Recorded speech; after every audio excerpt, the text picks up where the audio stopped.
Alright, hello everyone, welcome back to Professor Layton and the Unwound Future. Last time we still haven't really started the plot, but we made it to the bus stop. That's something. We got ourselves a hint coin, finally. We watched some cutscenes, I guess, last time. We watched Bill Hawks blow up. They're gonna show that here? Nope, never mind. Alright. Pretty cool. Might as well move on, I guess. Actually, will she have any more oh, it's too late now. Say, Professor, how are you going to keep track of our progress? Are they going to teach us how to save 3 episodes in? Okay, yes, I've already used that multiple times. We all know how this works. I mean, I guess theoretically this could be your first video, but I'll explain it here. I'm not going to read through all this, because it's just, like I said before, we've seen this multiple times at this point. Right, that reminds me. Well, Professor, thank you. I imagine we'll make good use of the trunk during our investigation. Let's back up here. First off, let's check in again with her, but before that, we need to read the journal. Letter from the future. I received a strange letter today. Not only was it dated 10 years from now, it was sent by someone claiming to be Luke from London of the future. Naturally, this puzzling letter has piqued my curiosity, so I've decided to head for the Midland Road clock shop it mentions. Also, the time machine demonstration. I can't help but think that there must be some connection between the letter and the accident that occurred at last week's time machine demonstration. I'm hopeful that what we find in the clock shop will help us make sense of all this. I'm glad they, I was going to say, is that going to be a diary entry from last week? Because that wouldn't make sense. But they did think about that, which is good. You got anything new for us? Whatever your name is. But what about the car? My, you've been quite a mess of things, haven't you?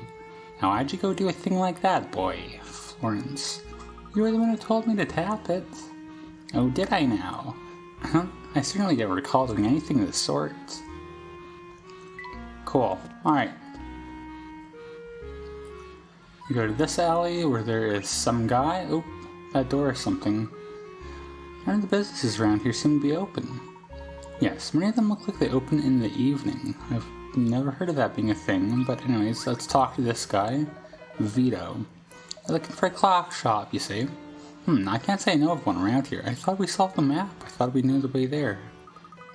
Alright, well thanks just the same. But you're gonna give us a puzzle, right? Oh, wait just a moment. Thinking of it again, I might have passed a clock shop just the other day. Terrific, remember where you saw it? That I'm not sure of. I try remembering stuff like this when I have other things in my mind. Help me with this puzzle I've had on my brain. I might be able to recall where I saw that shop. Okay, kind of, forcing her hand there, I forget the technical term for it, but anyways. You're in luck, sir. I happen to be a bit of a whiz when it comes to puzzles. 3 bus scheduling, 10 pick rats. It takes you 1 hour to get to the office by bus. Your work takes 2 hours to complete, after which you take the bus back home. Based on the departure times listed below, which bus, A, B, C, D, or E, should you take to work in order to minimize the wait for a ride home? The departure time for the buses home are listed to the right. Okay. So, if you go at 4, right, you get there at 5, you work for 2 hours, you go for 7, and then you'd be waiting until 10:30, which is 10 and a half o'clock. That's how that works. So that's going to be 6 and a half. And I guess we just work through the same all this way. Also, we can just add 3 hours directly. 4 a.m. An hour to get there, an hour, 2 hours work is 7, so that'd be 10 and a half. I mean, this is the same calculation we just did, right? 9, you can be noon. So that's gonna be 5 p.m. That's okay. That is gonna be 8 hours, right? I guess. that's how that works. C is 2:30 p.m., which is 14 and a half. It's going to be 17 and a half. But I may as well do this.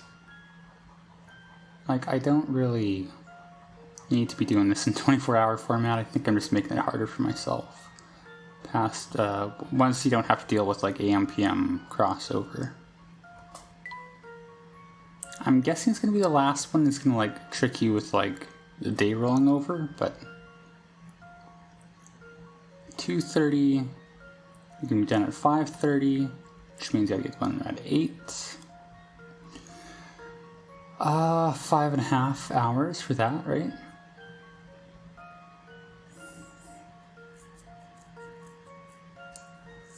And yeah, okay, 6. You can get at 9.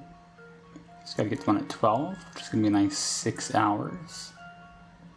And then 12 is the same thing as 0, so 3. Then 2 hours is gonna be 5. So it is gonna be the last one, I think, right? Am I right about the rolling over thing? Let's try it. How about this? Alright. That wasn't really a puzzle so much No as puzzle can stop Layton's apprentice. just a bunch of arithmetic you need to do.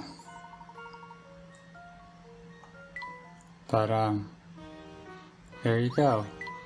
Thanks for the math puzzle. Hey, nice going, kid. Thanks. About that clock shop? Right, the clock shop. It's somewhere on this road, I think. Oh, gotta scoot later. Wait, oh, I ran off. That was... yeah. Ha ha ha. Something tells me he's more interested in getting us to solve his riddle than helping.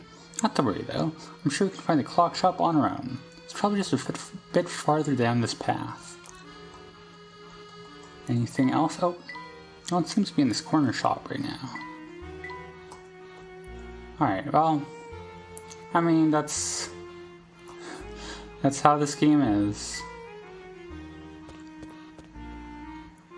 Oh, it's Stash and Scarfin. You can tell us which way to go after we solve your puzzle? Can't say I've ever seen YouTube whippersnappers before. I forget what voice I gave him. Are you sure about that? I feel like we've met before. Oh, no, you must be thinking of someone else, but enough about that. I've got some juicy information you two might want to hear. Oh, if you're going to tell us about hint coins, there's no need to continue. Nice one back there already gave us a full explanation. Also, this is the 3rd time, I guess technically 6th chronologically, that we know we've had them explained to us. What? But explaining hint coinage is about the only time you ever get the chat. How could you let someone else give my speech? So I guess what you're saying is that we have met before. Ahem. I'm suddenly not feeling too hot. I'd better head home. Be seeing you fellows around. A lot more sprite animations in this one, I will say. Also, that was a fun interaction, even if it was not actually anything. Where do you suppose these stairs go, Professor? I'd say they probably lead to a more residential area. Say, look, all this talk of stairs has reminded me of a puzzle. Care to hear it? I sigh at getting a puzzle when playing the Play Puzzles game. Would I ever? 4, there you go, haven't missed one yet. Moving day, 15 picker hats. 2 men, oh, okay, yeah, that's you write numbers to write numbers. 2 men are moving boxes from the 1st floor to the 3rd. The larger man can carry 2 boxes at a time, and it takes him 1 minute to get to the 3rd floor. The smaller man can only carry 1 box at a time. It takes him just 30 seconds to make it to the 3rd floor. For both men, the return trip to the 1st floor is the same as the trip up. If there are 7 boxes total, how many minutes would it take them to get all the boxes to the 3rd floor? Okay. So you start with 7. The one guy, after 2 minutes, he carries 2 boxes up. Like, it's probably gonna be 7, I'm guessing, right? No, it can't be. Because you have 2 people. Right? So, like, after... This is 1 minute, this is 2 minutes. This is a really dumb diagram, but... So after 2 minutes, you have 1, 2, 3, 4 boxes up. To get them all up to the 3rd floor, you can just take a 3rd minute, right? The big guy carries 2, and the smaller guy carries 1 up, and he can go back down. And the big guys can still be upstairs. I don't know what I'm calling the big man. I mean, they call him the larger man in the puzzle, but...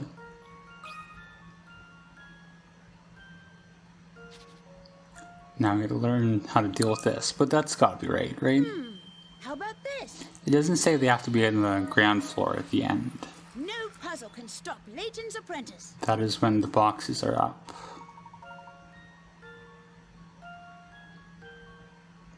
Okay, yeah, it just says to do what I did, basically.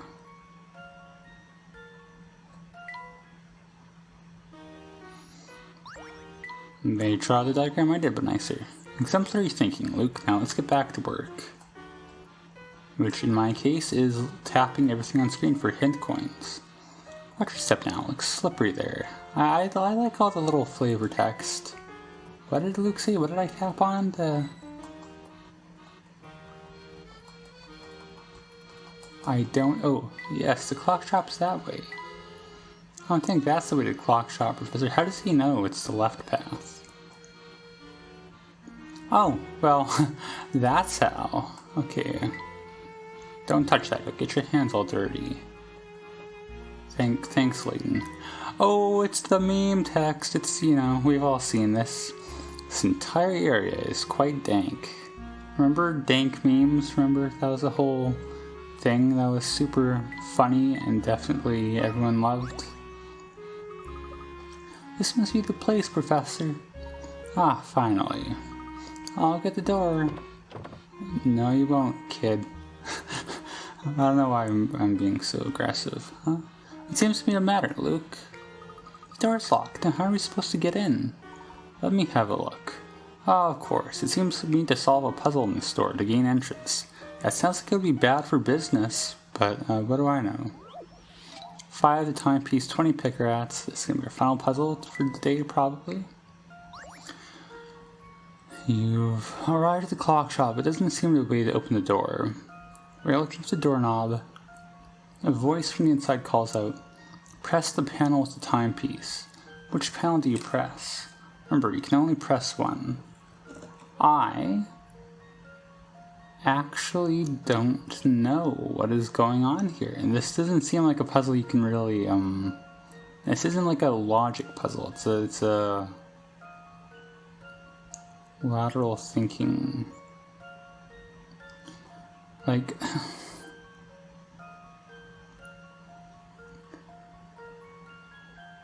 oh, I get it. Okay, never mind. You can, honestly, like, is it a different meaning of timepiece or something? But no, there's a, that's an hourglass, right? That's the joke here. Which is a kind of timepiece. It's not the clock. Yep, there you go. Alright, look at me. I can solve puzzles. I am capable of logical thought, theoretically. Yeah, the hour, it is a lateral thinking. The clock is a distraction. Alright, that's pretty good. I did the trick. Cutscene? Wasn't expecting that, but I'd love to see it. Even if it's just a room full of clocks. I mean, what else would a clock shop be, really?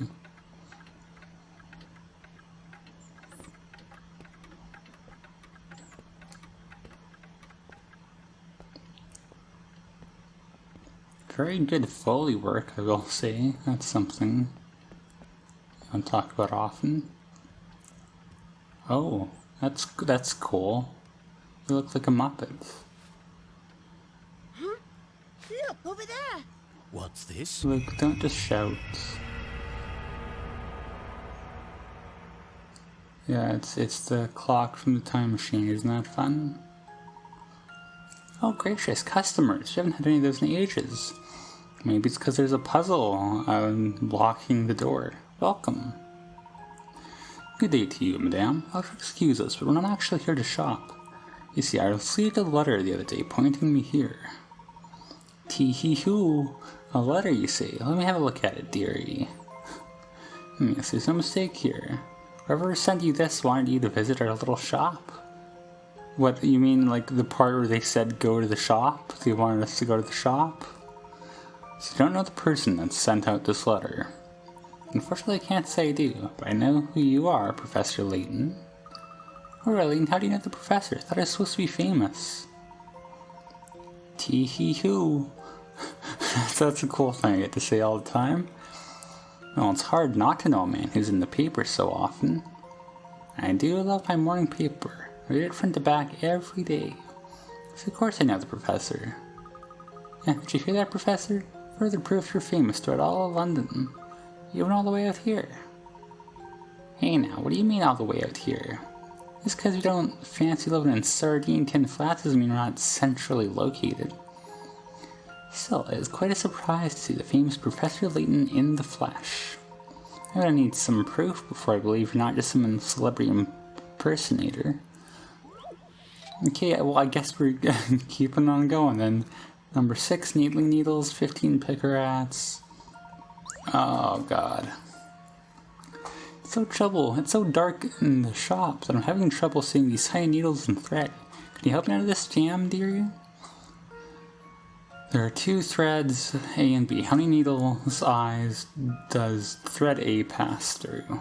Well, you just mark them all here, right? That's 1, that's 2, that's 3, 4, it's 5, it's 6, 7, 8, 9, 10. Let me just double check. 5, 6, 7, 8, 2, 3, 4, 5, 6, 7, 8, 9. Okay, I guess it's 10. Once again, not really a puzzle, just kind of like a visual exercise, which I may have done wrong. There we go. Well, I love to imagine how this would play out like in real life. Like, oh, you're Professor Layton, huh? Solve this puzzle. It's just like, hey, count these needles, and there's just like, you just watch the professor count to 10, and that's the proof. That's pretty cool. Good. I can count to 10. So, you believe we got a PhD now? Well, I, for one, am thoroughly convinced. You certainly do live up to your reputation. Of course he does. Oh, about that letter? Can't say I've seen it before, but my husband might know something about it. He's out right now, but he should be back in a minute. Why not look around the shop while you wait? Well, we will look around the shop next time. Because we are going to save in the Flora spot. Well, where is Flora in this game? We haven't seen her yet. I mean, I guess, well, does she show up in this game? I don't think she does, actually. At least not in any major capacity. Not that I remember. Anyways, we'll find that out eventually. Don't worry about that for now. Don't worry about what I'm doing here for now. We'll call it here. And as always, thank you for watching. Next time, more stuff, I guess. That's what these games are. Just a bunch of stuff happening. And you love to see it. Honestly, you do. I don't know why I'm talking like this.